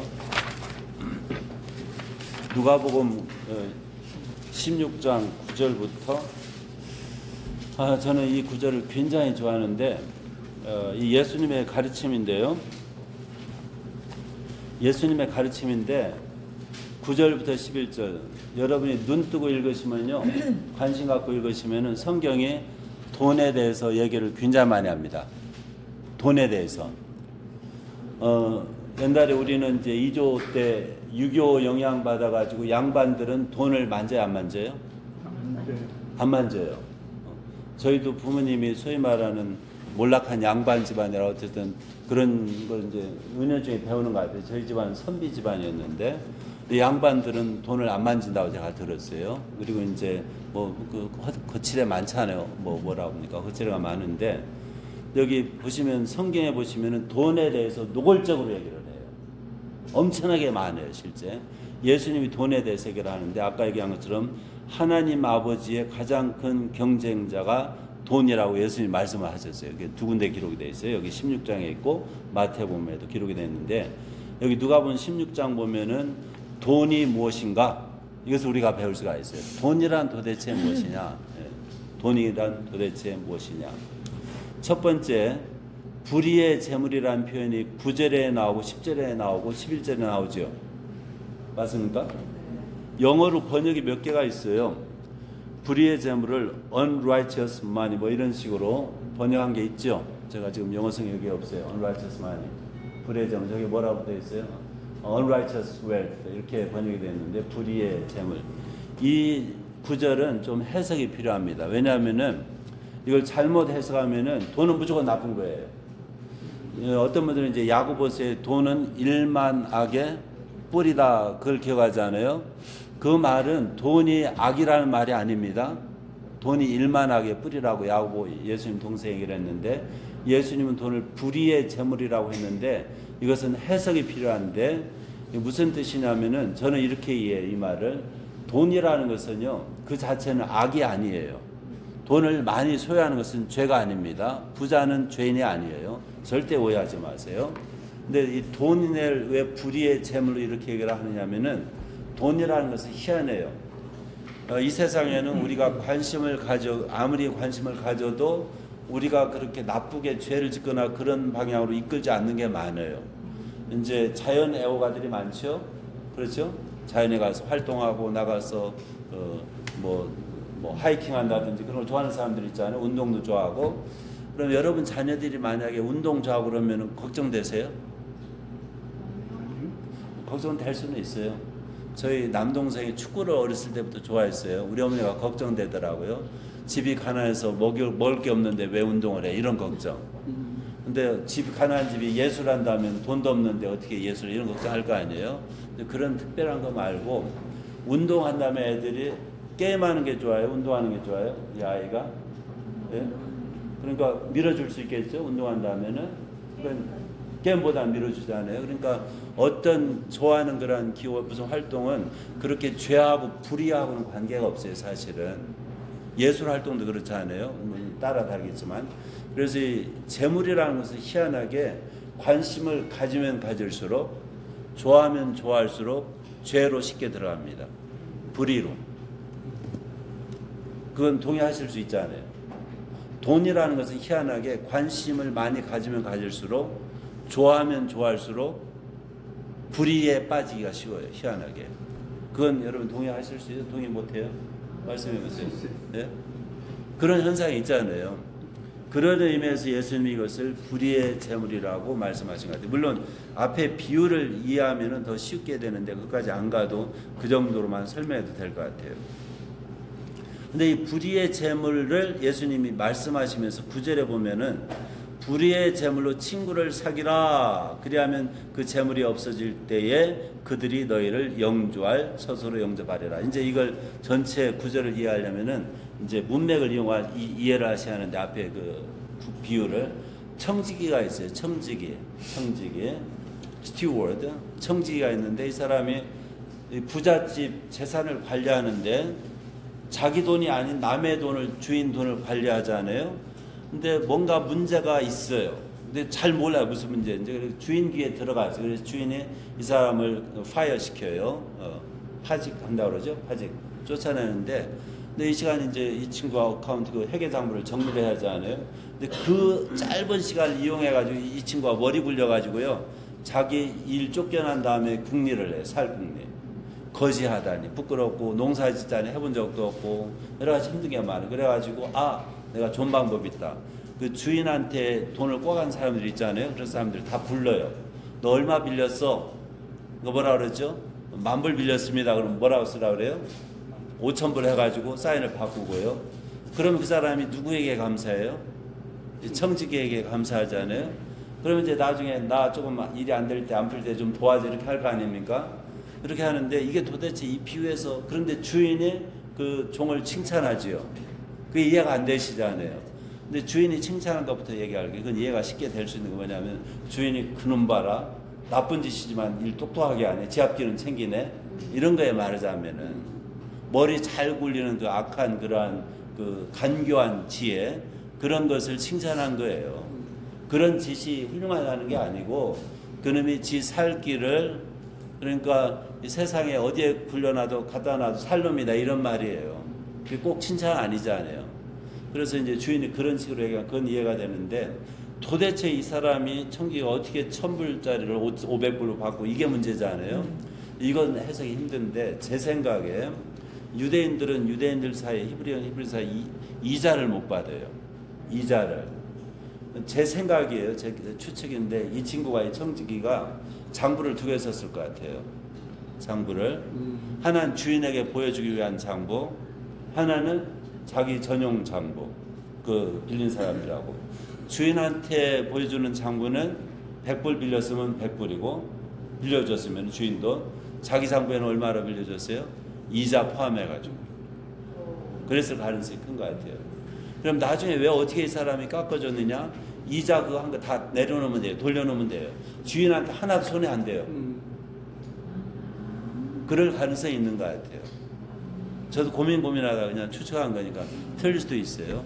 그러니까 자기가 이렇게 자기 개인 장부를 해가지고 그 주인 돈을 이자 받으면 안 돼요. 동포들끼리. 그런데 그렇게 이자로 해가지고 자기가 이제 챙겼는데 이제 주인한테 그게 이제 발각되고는 불이하게 한다는 것이 그래서 그걸 정리해주면서 이 돈 빌려간 사람들한테 마치 혜택 주는 양 실제 혜택이죠. 그 사람들 아쉬울 때 와서 뭐 이자 얼마 달라고 할 말이 없잖아요. 달러 변이든 뭐든 그래서 했는데 그 비유하고 연관돼 가지고 불의의 재물로 친구를 사귀라. 이 청지기가 이 약한 청지기가 이 머리 잘 돌아가는 청지기가 이 남의 돈 가지고 자기 앞길 준비한 거예요. 그러니까 재물을 불의하게 사용해 가지고 자기 앞길을 준비한 거예요. 이 돈이라는 것이 굉장히 유용한데 돈을 쓸 때 가장 지혜롭게 쓰는 방법 중에 하나가 내가 돈이 무효해질 때, 돈이 의미가 없을 때 그런 날 있잖아요. 돈이 떨어질 때 그날 준비하는 거예요. 그러니까 이 세상엔 돈이 굉장히 유용한데 저 나라에서는 돈이 필요해요? 필요 없어요? 없잖아요. 그날 준비하는 거예요. 모르겠어요. 지금 아르헨티나 그 굉장한 우파가 대통령 된 거 아시죠? 아시죠? 뉴스 들으셨죠? 아르헨티나가 제가 한 10몇 년 전에 처음 갔을 때 1달러가 5페소였어요. 1달러가. 근데 최근에 1달러가 이 사람 대통령 취임하기 직전에 300 몇십 페소였던가 그랬다가 그 사람이 환율을 이제 달러가 없으니까 US 달러가 없으니까 800으로 바꿔버렸어요. 그리고 우리 학생 하나 또 전화 왔는데 1대 1000까지가 얼마나 똑같대요. 여러분 상상이 되세요? 저도 이렇게 해마다 거기 다니면서 헷갈려요. 돈이 그냥 환율이 떨어지는데 어떻게 사나 싶더라고요. 진짜 이 부자 나라가 원래 1차 대전 직후에 어마어마하게 부자 나라거든요. 세계 7대 부자 중에 하나인데 너무 불쌍해요. 완전히 그냥 나라가 망했어. 통째로 망했는데 인간이 얼마나 잘못했으면 그렇게 나라가 그 자원이 풍부한 나라가 그렇게 됩니까? 그런데 이 사람들이 지금 달러로 만약에 가능하다면 무슨 얘기인지 아십니까? 뉴스에서 US 달러로 화폐를 바꾸려고 그래요. 젊은 분들. 뭐 처음 들으세요? US 달러로 아르헨티나 그 페소를 지금 베네수엘라 꼴까지는 아니지만은 이게 계속 떨어져 가지고 경제가 지금 말이 아니에요. 국가 40%가 빈민이에요. 국민의 40%. 자원이 굉장히 풍부한 나라예요. 거기는 땅도 넓고. 그런데 나라가 완전히 그렇게 돼가지고 이 사회주의자들이 그래가지고 했는데 US 달러로 이제 통화를 바꾸겠다고 그러는데 이 사람들이 지금 얼마나 마음이 어떤 줄 알지 저도 상상이 안 돼요. 그런데 그제도 거기 중국인 한 분이 전화 왔는데 그런 얘기는 또 괜히 해봤자 마음만 심란해요. 저도 얘기를 안 했는데 여기 이 친구는 이 청지기는요 보세요. 이 청지기는 요즘에 아르헨티나가 살아도 이 친구는 견뎌낼 것 같아요. 살아날 것 같아요. 자기 머리 굴려가지고 이런 친구라면 저는 그런 생각이 들어요. 나 같으면은 저 같으면은 모든 걸 달러로 다 묶어놓는 거예요. 그러니까 페소를 절대 안 쓰는 거예요. 실제 그 사람들은 페소 안 쓰더라고요. 비행기표 사는데요. 페소 달라고 안 하고 달러 달라고 하는데요. 페소 오늘 1000페소 갖다 놓으면 내일 얼마 되는 줄 아세요? 가치가 200도 안 돼요. 그러니까 물건을 막 사들이든지 달러를 바꿀 수 무조건 바꾸든지 물건은 한도가 있잖아요. 그래서 이게 이러한 세대에 살고 있는데 우리는 미국에 사니까 이런 일이 없으리라고 보는데 착각일 수 있어요. 근데 우리가 지구에 살기 때문에 그런 일이 없으리라고 보는데 우리가 분명히 알아둘 것은 이 돈의 가치가 어느 날은 종이장이 돼요.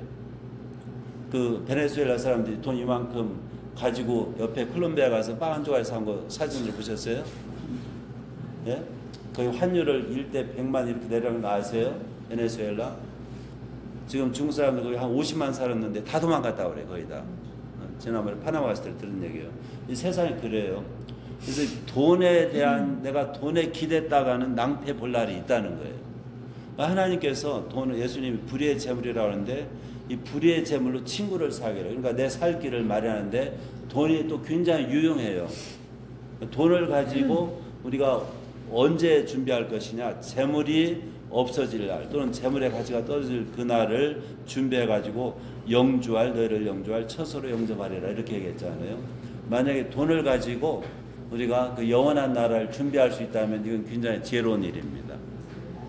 예수님 그렇게 말씀하시는 거예요. 돈을 가지고 영원한 나라를 준비할 수 있다면은 이것보다 더 지혜로운 일이 없어요. 그게 이제 예수님의 첫 번째 말씀이고요. 두 번째는요. 10절에 다 같이 지극히 작은 것에 충성된 자는 큰 것에도 충성되고 지극히 작은 것에 불의한 자는 큰 것에도 불의하느니라. 여기 10절에 영어 있죠? 10절 보여주시죠. 지극히 작은 것이 여기서 뭐겠어요? 돈을 가리키는 거예요.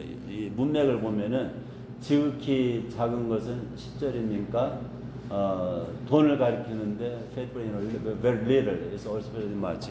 그러니까 이 세상에는 이걸 통해서 보더라도 돈도 작은 거야 하나님 보시기에는. 그런데 앞으로 큰 것에는 이 땅에는 없고 이제 앞으로 이제 그 영원한 나라에서 있는데 이게 하나님께서 이 지극히 작은 돈에 대해서 지극히 작은 것이라고 하면서 하나님이 예수님이 원하시는 충성입니다. 그러니까 돈 관리가 굉장히 중요해요. 돈 버는 것보다 돈 쓰는 게 더 중요한 것 같은데 이 청직이라고 그랬는데 우리 예수 믿는 사람들 다 청직입니다. 하나님께서 우리를 그렇게 우리에게 맡기신 게 뭐냐면은 저는 세 가지를 봐요. 하나는 시간이고 하나는 돈이고 하나는 가정이에요.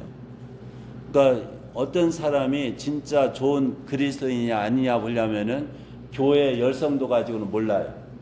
전혀 몰라요. 근데 우리는 그렇게 착각을 해요. 교회라는 조직에 열성적으로 활동하면 신앙이 좋다고 생각합니까? 안 합니까? 그런 착각이에요. 그것은. 교회 조직체 열성도가 신앙하고 관계가 있을 수도 있고 없을 수도 있어요. 그럼 정말 하나님 앞에 신자는 어떻게 알아보느냐? 그 사람이 시간 관리 잘하느냐? 시간 관리. 그 다음에 돈 관리 잘하느냐? 이걸 봐야만 하고 세 번째는 가정 관리 잘하느냐? 이 세 가지를 보면은 진짜인지 가짜인지가 나오는 것 같습니다. 그래서 여기서 특별히 이제 지극히 작은 것에 충성된 자는 무슨 말이냐면은 하나님 우리에게 이 재물을 관리하게 어떤 사람은 그릇대로 크게 어떤 사람은 작게 관리하게 하시는데 이 관리를 잘해야만 해요. 하나님이 기뻐하시는 그런 방법으로 돈을 사용하면 한다는 거죠. 그러면 그렇게 작은 일에 이 돈이란 작은 것에 충성하면은 신실하면은 앞으로 큰 걸 맡기신다 이런 말씀이 되겠고요. 세 번째는 너희가 만일 불의한 재물에도 충성하지 아니하면 누가 참된 것으로 너에게 맡기겠느냐. 우리 이 번역이 아주 정확한 번역이에요. 11절 있죠. 영어에 뭐라고 번역되어 있어요? Who will entrust to you the true riches?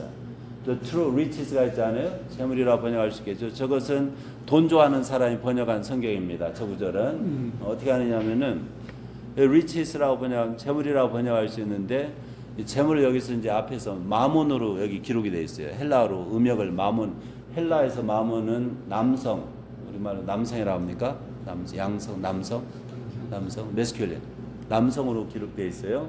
헬라는 남성, 여성, 중성이 있어요. 메스큘린, 페미닌, 뉴터 세 가지가 있는데 젠더가 남성으로 되어 있는데 돈은 남성이고요. 여기 있는 것은 중성으로 나옵니다. 뉴터. 중성은 우리말처럼 뭐뭐한 것 이렇게 번역하는 게 옳습니다. 돈이 아니에요. 여기서 문맥에서. 그래서 여기 참된 것은 참된 재물이 아니에요.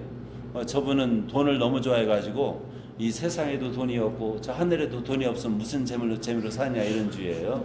거기에 진짜 돈은 저기에 있다 이제 농담하는 겁니다. 어쨌든 번역이 틀렸습니다. 저것은. 그래서 참된 재물 NIV에도 저렇게 번역을 한 것으로 제가 기억하는데 저건 다 번역이 잘못된 거예요. 진짜 참된 것이 하늘에 있습니다. 그럼 돈이라는 것은 뭐냐? 상대적으로 돈을 뭐예요? 참된 게 아니에요. 참된 게 아니면 헛것이라고도 할 수 있고요. 거짓 것이라는 것은 좀 문제가 있는 것 같고요. 저는 이렇게 봐요. 참된 것이 저 위에 있다면은 이 돈이라고 하는 재물은 뭐냐? 상징에 불과해요. 상징. 저는 그 베네수엘라 그 다큐를 보면서요. 그 말을 실감했어요. 아까 제가 몇 년 전에 봤는데 제가 왜 베네수엘라 언급을 하냐면 여러분 베네수엘라 그 인플레이션 훨씬 높은 인플레이션을 뭐라 합니까? 어마어마한 인플레이션. 환율이 거의 지금의 뭐 100만 분의 1인가로 떨어졌잖아요. 그 용어가 있더라고요. 뭐 하이퍼플레이션 뭐 그렇게 얘기하는 것 같은데 한 7년 전인가 제가 파나마에 중국 신학 초대를 받아서 갔는데 4명의 젊은 친구가 늦게 왔어요. 늦게 울면서 왔어요. 중국 애들이. 그런데 한 부부하고 다른 남자 둘 이렇게 왔는데 어디서 왔어 그랬더니 베네수엘라에서 왔대요. 그래서 어떻게 왔느냐니까 이제 비행기 타고 왔는데 직항으로 못 오고 돌아서 왔대요. 비행기표는 얼마나 들었느냐 얼마나 말아 어떻게 해서 하니까 미국 돈으로 샀대요. 베네수엘라 돈으로 비행기표를 살 수가 없대요. 그러면서 이 친구들이 울면서 하는 말이 제발 베네수엘라 좀 와달래요. 그러면서 하는 말이 베네수엘라 자기 이제 목사님도 도망가고 다 도망갔대요.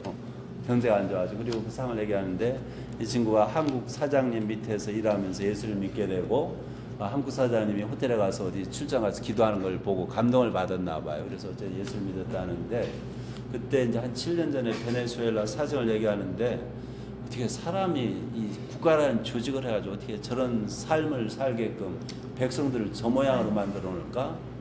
이제 사람을 통해서 직접 들으니까 제가 가본 건 아니지만 그런 생각이 드는데 그래서 이제 다큐멘터리를 본 거예요. 도대체 이 나라가 어떻게 돌아가는지. 여러분 보셨을 거 아니에요? 아실 거 아니에요? 어느 정도는 다 베네수엘라의 상황을. 그게 인간이 만들어 놓은 그게 악재입니다. 베네수엘라라는 나라 아시다시피 석유가 많아요 안 많아요? 그래가지고 사회주의 정권이 차베스라고 합니까? 석유로 사람들 돈을 다 공급해 줬잖아요. 돈을 먹을 거. 그래가지고 뭐 그때는 잘 먹여줬는지 모르지만은 동시에 백성들을 거지로 만들어 먹는 것 같아요. 제가 볼 때는. 그러니까 국가 운영을 완전히 백성 전체를 배부른 놈은 배부른데 그렇게 이 백성 관리에 있어서 이건 완전히 빵점인 거라 국가 자체가. 그래서 하나님이 그 얼마나 그런 지도자들을 싫어하실까 이런 생각을 해보는데 이 믿는 사람들은요 그 국가 차원이 아니고 개인 차원에서라도요 돈 관리 잘못하면 하나님한테 굉장히 혼납니다. 그건 분명한 것 같아요. 돈 관리를 충성스럽게 잘해야만 해요. 그렇지 않으면은 하나님께서 앞으로 절대 큰 거를 안 맡기신다고. 돈이라는 것은 참된 건 아니에요. 상징이에요. 보세요. 이만큼 어제는 이걸 가지고 집을 살 수 있을는지 모르지만 오늘은 빵 한 조각밖에 못 사요. 상징이잖아요. 예. 그러니까 화가 나니까 돈을 위해서 막 뿌리잖아요. 그냥. 예. 가치가 없어요. 돈을 태우잖아요. 예. 가치가 없어요. 돈 찍어놨는데 돈이 더 들어요. 우리가 동전 아시잖아요. 동전 지금 10센트 동전 있어요 없어요? 다 뭐라 하죠? 10센트 찍는데 10센트 이상 들죠 지금. 1센트 찍는데 제가 알기로는 1센트 이상 들어요. 근데 그 뭐 동전 필요 때문에 하는지 모르겠는데 어쨌든 간에 이 돈이라는 것이 상징이 약속이 지켜지지 않으면 의미가 없어요. 하루아침에 그냥 종이짝이 돼요. 이렇게 허무한 거예요. 그래서 참 것이라고 보기에는 너무나 위험한 거거든요. 그래서 이게 예수님 말씀이 참된 것이 앞으로 있는데 돈이라는 것은 허상에 불과합니다. 그렇게 생각하면 우리가 돈을 어떻게 다뤄야 할지 돈을 믿을 수가 없는 거예요. 한마디로 돈은 그렇지만 돈 사용해서는 충성을 해야만 하겠고 그 다음에 12절에요. 마지막에 다 같이 너희가 만일 남의 것에 충성하지 아니하면 누가 너희의 것을 너에게 주겠느냐. 이 남의 것이라고 그랬는데 이 남의 것이 누구 거예요? 예? 남이 누구예요? 여기 남의 것을 이게 돈을 가리키는 말이잖아요. 문맥이 돈에 관한 얘기니까 남의 충성하라고 그랬으니까 11절에 남의 것은 남의 것, 내 것이 아니라 그러니까 돈이라는 것을 생각할 때 내게 있는 소유는 내 거라고 생각하면 오해입니다. 돈은 남의 거예요. 남이 누구예요 여기서요? 하나님이에요. 우리가 솔직히 봅시다. 이 지상에서 산출되는 모든 부가 사실 누가 마련해 준 거예요? 하나님이 공장 만들어 준 거라고요. 햇볕이 없으면 생산도 안 되고요. 그러니까 이 지상에서 산출되는 모든 재화는 재물은 하나님 거예요. 여러분 산소세 얼마씩 내십니까? 태양광선세 얼마나 내세요? 이게 하나님이 우리에게 어마어마한 혜택을 주시는데 그게 하나님 거라고 인정 안 하면은 우리가 하나님을 섬기는 게 아니거든요. 그런데 이제 하나님께서 그 하나님 걸 인정하라는 그 정책으로 11조를 제정하신 게 분명해요.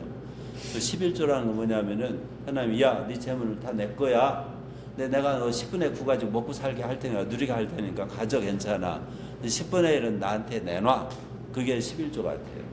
그러니까 11조라는 것은 하나의 신앙 고백이에요.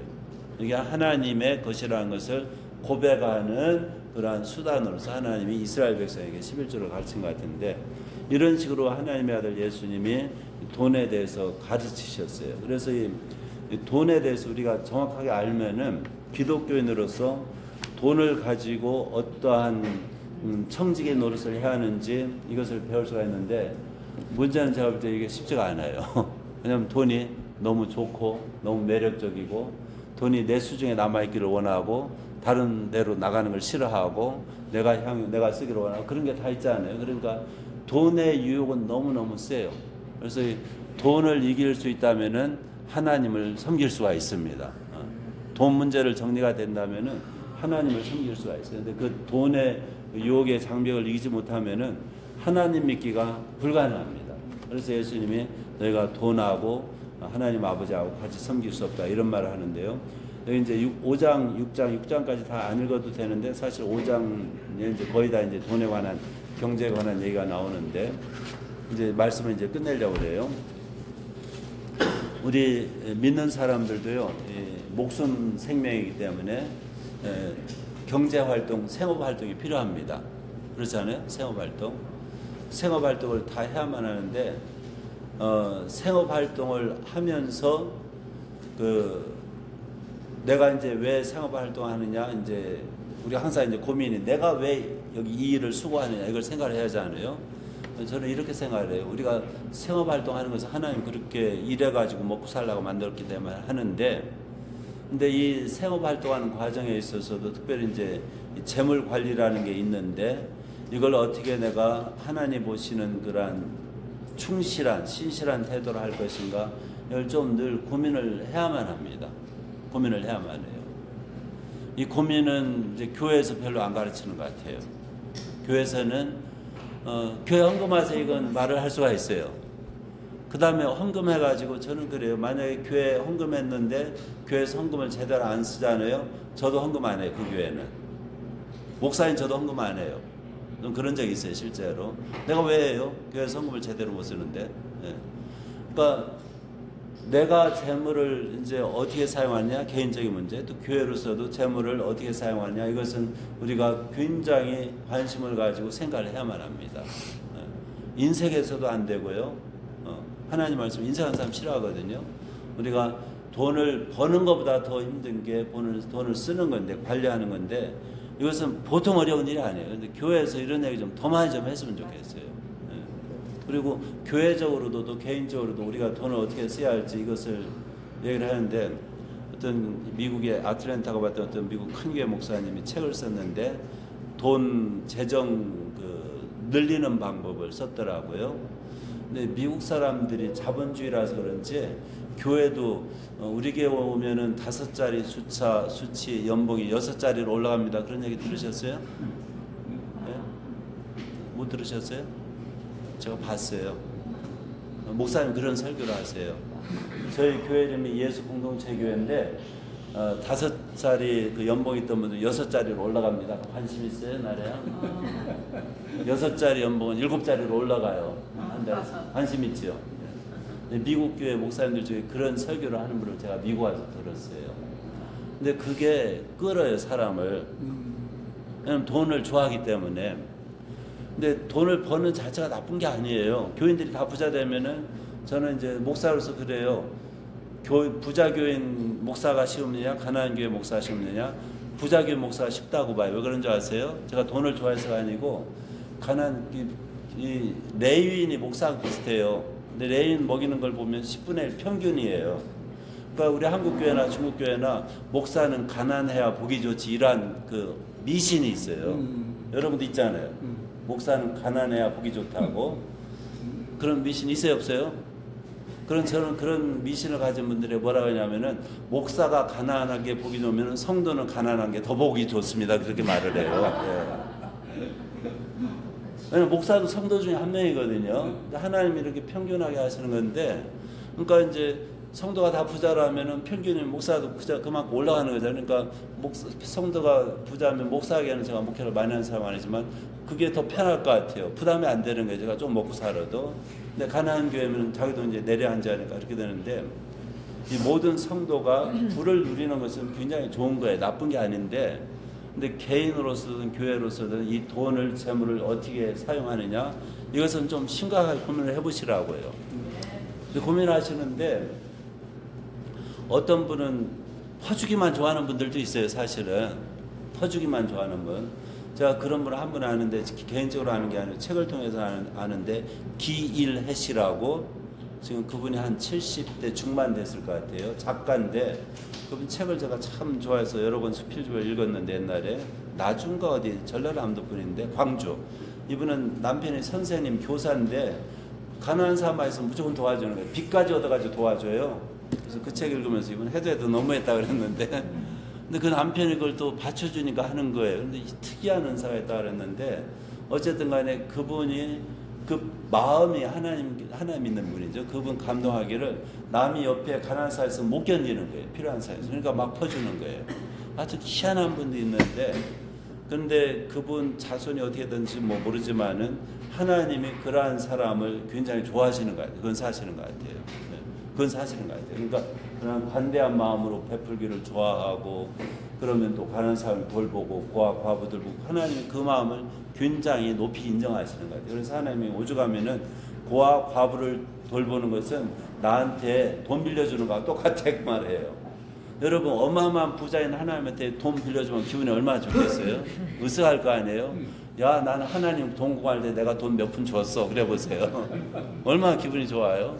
하나님이 고아 과부 불쌍한 사람 돌보는 것은 나한테 구워주는 것과 똑같다. 그런 말씀 하시면서 격려하시는데, 그래서 우리 개인으로나 우리 교회로나 그런 교회가 됐으면 하는 마음이 저는 간절해요. 헌금을 잘 사용해가지고 지혜롭게, 너무 인색하지 마시고요. 아주 관대하게. 그리고 이제 11조 얘기했으니까 하나 오해하는 게 있어요. 어떤 분들은 교회에서 먹고 마시고 하면 안 된다 이런 생각하는 분이 있는 것 같아요. 또 근데 이 신명기 12장에 보면요, 11조든 이런 재물이든 헌물이든 몇 가지 사용 방법이 있어요. 레위인 돌보는 게 하나 있고요. 그 레위는 오늘날 목회자 비슷한 게 레인입니다. 제사장이 아니고.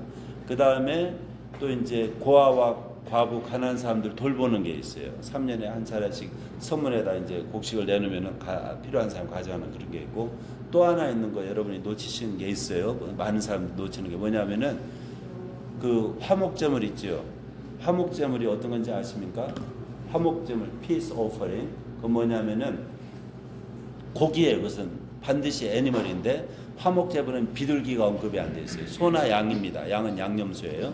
소나 양 염소인데 이걸 가져와 가지고 이 잡아 가지고 기름, fat 그리스 부분은 하나님께 태워 바쳐요. 하나님 그래요. 너 이거 먹으면 나 너 죽일 거야 그래요. 피도 못 먹게 하고 팻도 못 먹게 해요. 그리고 태워서 하나님께 바치면 하나님은 그거 맛있다 이렇게 하신다는 거예요. 바다 흠양한다고 그러잖아요. 바다 그 아로마 그 냄새를 흠양한다고 그러잖아요. 그리고 나서 그 앞다리, 가슴다리 이런 건 제사장 그 하나님 똘마니들 챙겨주셔야 되잖아요. 하나님이 자기 똘마니 잘 챙겨요. 그래서 챙겨주시고 그 다음에 그 재물을 가져온 사람은 먹게 안 먹게 해요? 먹어요. 그 사람들도 그 재물을 바치면서 제사장하고 같이 뭐 가난사 같이 하나님 앞에서 먹고 마시는 거예요. 이 화목제가 굉장히 썸띵이에요 이게.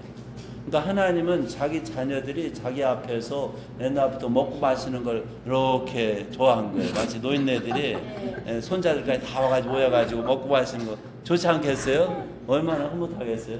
그렇지 않으세요, 집사님? 저 꼬마가 손주가 와가지고 먹지는 않고 바짝 말라가는데 그럼 예뻐요 안 예뻐요? 잘 먹어주면 예쁠 거 아니에요. 이렇게 사위까지 오시고 딸도 오고 그러면 얼마나 좋아요? 그게 이제 그 하나님 마음인데, 그러니까 예배라는 것이 옛날에 이제 제사가 예배니까 하나님이 너희들 와서 내 앞에서 먹고 마셔. 그러니까 그거에 이제 11조 가지고도 그걸 쓸 수 있는 거예요. 10분의 1 가지고 심지어. 그래서 교회 재물을 가지고 이 예배 모임을 통해서 교인들이 먹고 마시는 게 그렇게 탓할 게 아니에요. 그냥 먹고 마시고 건강하면 되는 거예요. 그냥 그게 어떤 분들은 정죄를 너무 잘해요. 그 정죄가 자기가 보는 성경이 있어요. 그래가지고 자기가 이해하는 기독교가 있어가지고 그거하고 안 맞으면 그냥 막 치는 거예요. 근데 저나 여러분이 할 것 없이 우리가 오해가 참 많은 사람들인데 하나님이 굉장히 좋은 분입니다. 굉장히 좋은 분이에요. 또 하나님 또 무서운 분이에요. 그래서 이제 내일 얘기하겠지만 동시에 무서운 분인데, 근데 그 사이에서 어쩔 줄 모르고 이 이슬람은 하나님은 무서운 분으로 만들어 버렸어요. 100%. 하나님 무서워서 그 사람들은 꼼짝 못 하는 거예요. 알라가 무서워가지고.